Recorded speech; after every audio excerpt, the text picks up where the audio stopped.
खनन माफियाओं ने बना दी हरे भरे खेत को तालाब। खनन माफियाओं का वर्चस्व इतना जबरदस्त है कि जिले के आला अधिकारी भी कुछ कहने के लिए तैयार नहीं। अंबेडकर नगर में खनन माफियाओं का बोलबाला इन दिनों खूब जबरदस्त तरीके से है। अवैध रूप से संचालित हो रहे ईंट भट्ठों पर दिन रात जेसीबी मशीन चल रही। हरे भरे खेत खलिहान को पूरी तरीके से बर्बाद करने में कोई कोर कसर नहीं छोड़ रहे खनन माफिया। जिले के आला अधिकारी चुप्पी साधे बैठे हुए हैं। आखिर क्यों ना चुप्पी साधे बैठे जब उनकी जेब गर्म हो रही है। अंबेडकर नगर जनपद के विकासखंड टांडा अंतर्गत ग्राम सभा नयापुरा में देखने को मिला कि यहां पर खनन माफियाओं ने हरे भरे जमीन को पूरी तरीके से बर्बाद कर दिया है। स्थिति यह हो गई है कि कभी भी बहुत बड़े हादसे को अंजाम दिया जा सकता है। सरयू नदी और ऊपरी क्षेत्र दोनों एक बराबर हो गए हैं। यहाँ पर हजारों की आबादी संकट में जूझ रही है। वास्तविकता यही है कि खनन माफियाओं के द्वारा किए गए कार्य को देखकर आप दांतों तले उंगली दबाने के लिए विवश हो जाएंगे कि आखिर उच्च अधिकारी क्यों नहीं कार्यवाही कर रहे। इसमें खनन इंस्पेक्टर की लापरवाही कहा जाए या जिले के आला अधिकारियों की मिलीभगत। मानक विहीन इन ईंट भट्ठों पर प्रशासन की कृपा दृष्टि बनी हुई है।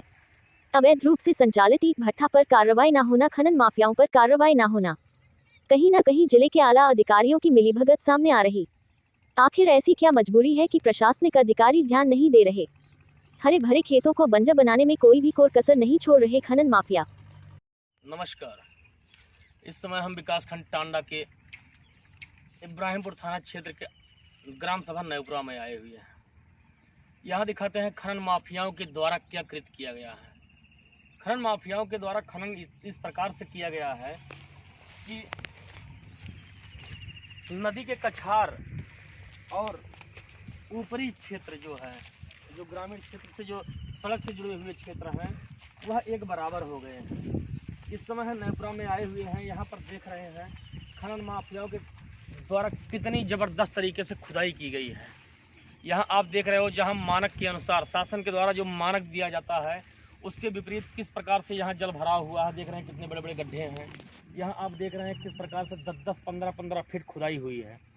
जूमिंग करके सीमा देखिए, सीमा जी जरा जूमिंग करिए भाई, किस प्रकार से जो है ये खुदाई की जा रही है। देख रहे हैं ऊपर जो है जेसीबी चल रही है, ऊपर जेसीबी भी चल रही है। नीचे देख रहे हैं आप, यह गांव नयापुरा है। जब बाढ़ आती है, नदी का बाढ़ जो आता है, इधर दिखाइए जरा, ये सरयू नदी का बाढ़ जब आता है तो इसे तोड़ करके गांव में घुस जाता है पानी। स्थिति यहाँ पर यह है कि खनन माफियाओं के द्वारा जो कृत्य किया गया है। देख रहे हैं किस प्रकार से जो बड़ा टीला था, जो जिस टीले की वजह से करीब करीब हजारों की आबादी का बचाव होता था। यहाँ जल भराव ना हो, समस्या ना हो, कटान ना हो, लेकिन स्थिति ये हो गई है कि यहाँ पर देख रहे हैं किस प्रकार से अगर यहाँ का नदी का जल भराव होता है, नदी का कटान आती है, तो ये गांव पूरा बह जाएगा।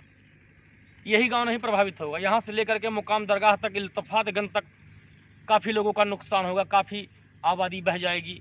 ये स्थिति है कि हजारों लोग प्रभावित हो जाएंगे। आप किस प्रकार से देख रहे हैं कि खनन माफियाओं के द्वारा ये टीला उखाड़ करके मिट्टी का उपयोग भट्ठे में किया गया है। अवैध तरीके से संचालित ईंट भट्ठों का यहाँ ज़बरदस्त तरीके से संचालन होता है। स्थिति ये हो गई है कि यहाँ पर खनन माफियाओं के द्वारा जो कृत्य किया जा रहा है, खनन माफियाओं के विरुद्ध कोई भी कानूनी कार्रवाई नहीं होती है, मात्र कागजों तक ही सीमित रह जाता है। आप देख रहे हैं किस प्रकार से यहाँ पर खुदाई का काम किया गया है। इस प्रकार इधर देखिए, आप इधर लाइए, इधर देख रहे हैं आप किस प्रकार से ये सब खेत जलमग्न हो गए हैं।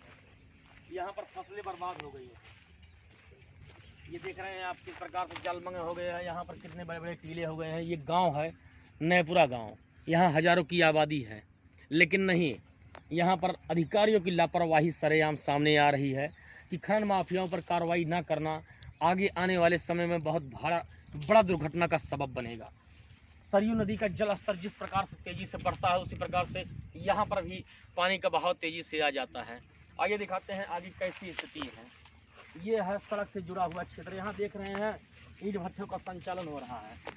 अवैध ईंट भट्ठों के संचालन के कारण यहाँ पर लोगों को काफ़ी परेशानियों को सामना करना पड़ रहा है। एक व्यक्ति के द्वारा एक व्यक्ति के द्वारा जहाँ मिट्टी निकाल करके बेचा जा रहा था, मजबूरी में दूसरा व्यक्ति भी अपने खेत को बर्बाद करने के लिए विवश हो गया है। मुख्य सड़क से जो मिट्टी की खुदाई हुई है, मुख्य सड़क से कम 20 फीट मिट्टी निकाला गया है। आखिर यह मानक कहाँ पर है? यह जो अवैध तरीके से संचालित हो रहे हैं ईंट भट्ठे, इसका मानक कहाँ पर है? या फिर कागजों तक ही सीमित रह गया है? कागजों तक सीमित रहता है, लेकिन खनन माफियाओं के द्वारा यह कृत्य किया जा रहा है। खनन इंस्पेक्टर से लेकर के जिले के आला अधिकारी इस तरफ बिल्कुल ध्यान नहीं दे रहे हैं। देख रहे हैं किस प्रकार से ये है, किस प्रकार से यहाँ पर देख रहे हैं फसलें नहीं हो रही हैं, आने जाने में समस्या हो रही है। यहाँ जल भराव है, इतनी इतनी मिट्टियाँ निकाली गई हैं अवैध तरीके से संचालित, जिसके पास कोई कागजात नहीं। अम्बेडकर नगर जनपद में तमाम ऐसे ईंट भट्टे हैं जिनके पास कागजात नहीं है, कागजात क्या मानक भी नहीं है। जहाँ कोई भी ईंट भट्टा नहीं है जहाँ पर इनके द्वारा पानी भर करके व्यवस्था की जाए कि प्रदूषण ना हो। प्रदूषण की बात छोड़िए, खनन माफियाओं के द्वारा जो काम किया जा रहा, देख रहे हैं कैसी स्थिति है। यह अम्बेडकर नगर जनपद है, यहाँ के खनन इंस्पेक्टर सहित खनन, ये देख रहे हैं खनन माफियाओं का कृत्य, सड़कों को भी नहीं छोड़ा गया है। आप देख रहे हैं ना किस प्रकार से सड़कों को भी नहीं छोड़ा गया है। दिखाइए जरा इधर, देख रहे हैं किस प्रकार से ये खेती हुई है। खनन माफियाओं के द्वारा जमकर दोनों पटरियों पर किया गया है। आइए दिखाते हैं दोनों पटरियों पे। ये है अवैध ईंट भट्टों का कृत्य, यहाँ पर खनन माफियाओं के द्वारा जो किया गया है। देख रहे हैं कहाँ से किसानों की फसलें हैं, ये देखिए किसानों की फसल जलमग्न हो गई है, धान की खेती बर्बाद हो गई है।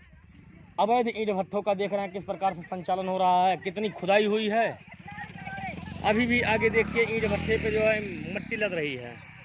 इतना खुदाई करने के बावजूद, आप ऊपर से ही रहिएगा, हमको देखिए ये स्थिति है, ये स्थिति यहाँ की है। इतनी भयानक स्थिति, खनन माफियाओं के द्वारा मिट्टी गायब कर दी जा रही है। आने वाले समय में काफ़ी समस्याओं का सामना करना पड़ेगा। स्थिति यह हो गई है कि यहाँ नदी का छाप और इस सड़क का एक बराबर लेवल हो गया है। कभी भी बहुत बड़े हादसे को अंजाम दिया जा सकता है, लेकिन वास्तविकता यही है खनन माफियाओं पर कोई भी अधिकारी कर्मचारी कोई भी कार्रवाई नहीं करते हैं, जिसका मुख्य कारण है उनकी जेबें गर्म होती है। यहाँ पर मानक कितना है, कोई भी अधिकारी से बात करने पर मानक के बारे में भी नहीं बताता, कार्रवाई की बात तो छोड़िए। आप विकासखंड टांडा के फैजाबाद मार्ग पर आइए, कम से कम कुछ नहीं तो 10 दर्जन गाड़ियाँ मिट्टी धोती हुई पाई जाएंगी, जो सड़कों पर मिट्टी गिरती है, जिसके कारण हादसे भी होते रहते हैं। लेकिन वास्तविकता यही है कि कार्रवाई के नाम पर मात्र स्थिरता ही बरती जा रही है। अम्बेडकर नगर से मैं अरविंद यादव।